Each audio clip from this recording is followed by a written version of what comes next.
Your first $10,000 is the hardest money you'll ever save.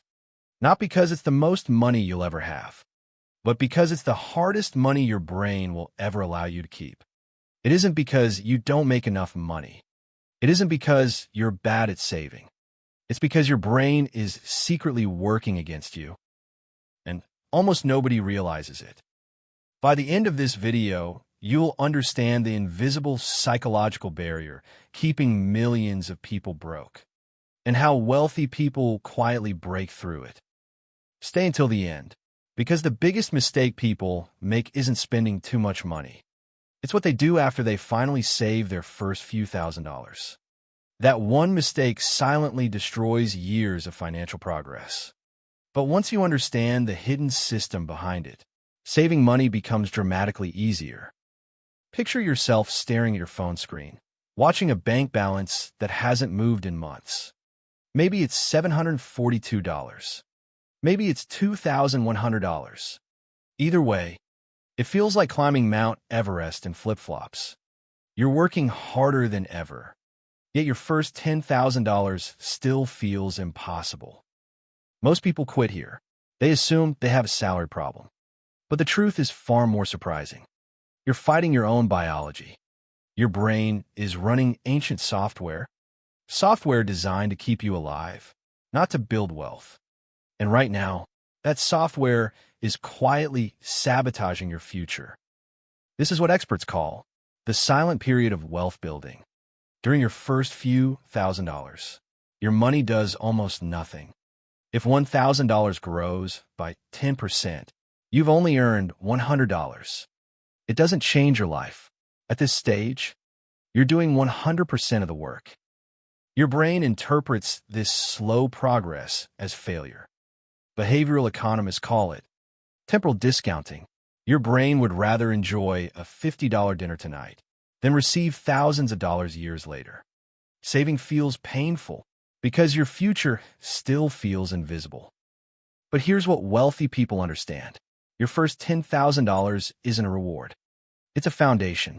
Below it, every unexpected expense becomes a crisis. Above it, emergencies become inconveniences. That's the moment your financial life begins to change. Research shows millions of people couldn't cover a $1,000 emergency using their own savings. But here's the surprising part. When people were asked how much money would finally make them feel financially safe, the average answer wasn't $1 million. It was just $10,000. That's the psychological threshold of peace. So why do people struggle to keep it?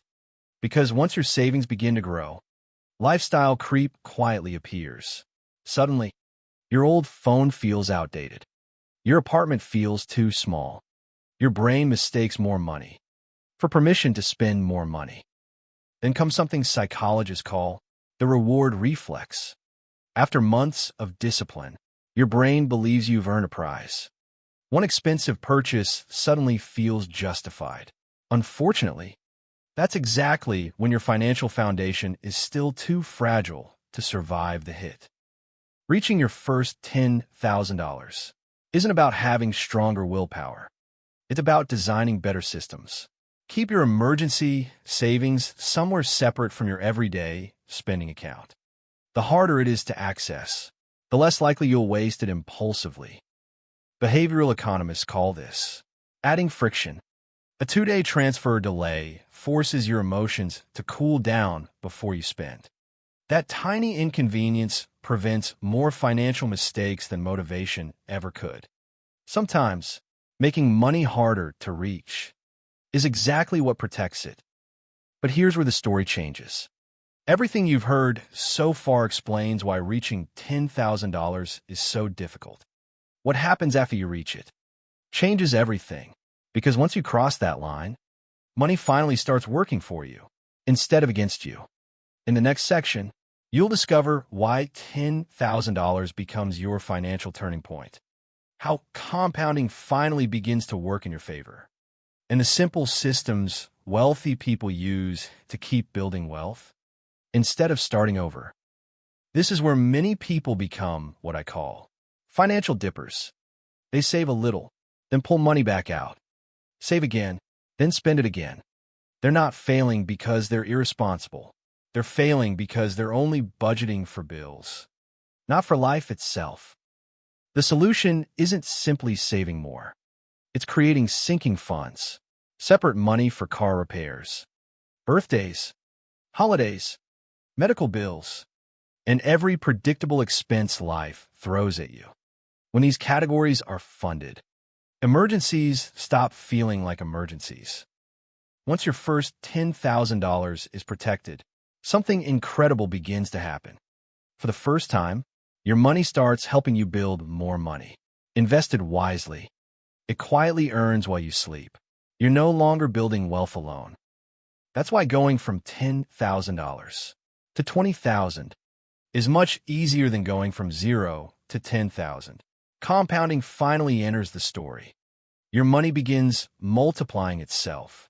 You've paid the hardest admission fee in personal finance. Imagine reaching $50,000 invested at 7% annual growth. Your investments could generate roughly $3,500 every year. Without additional work, you've built an employee that never sleeps, never complains, and never asks for a raise. Wealth doesn't just change your bank account. It changes your behavior. Knowing you can survive months without a paycheck changes the way you think. You negotiate differently. You take smarter risks. You stop buying things to impress people and start buying freedom instead. People who protect their first $10,000 aren't smarter than everyone else. They simply decided that this money had a different job. It wasn't for vacations. It wasn't for new gadgets. It was the foundation, holding their entire financial future together. Every dollar you save is more than money.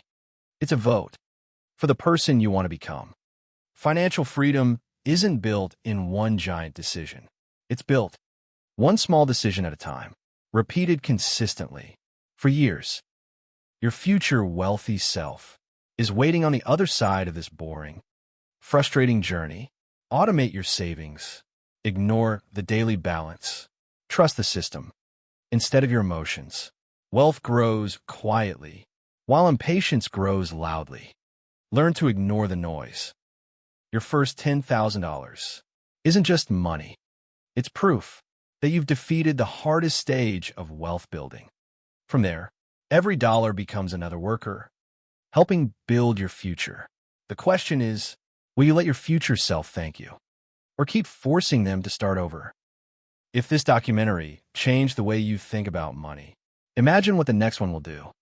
Subscribe, because every week, we reveal the hidden psychology behind wealth, the invisible rules that shape financial success, and the systems that quietly build lasting freedom. This isn't financial advice. It's financial understanding. And this journey is only beginning. Your future isn't built by one big decision. It's built by thousands of small ones. The first one starts today. Now, let's build your future together. I'll see you in the next documentary.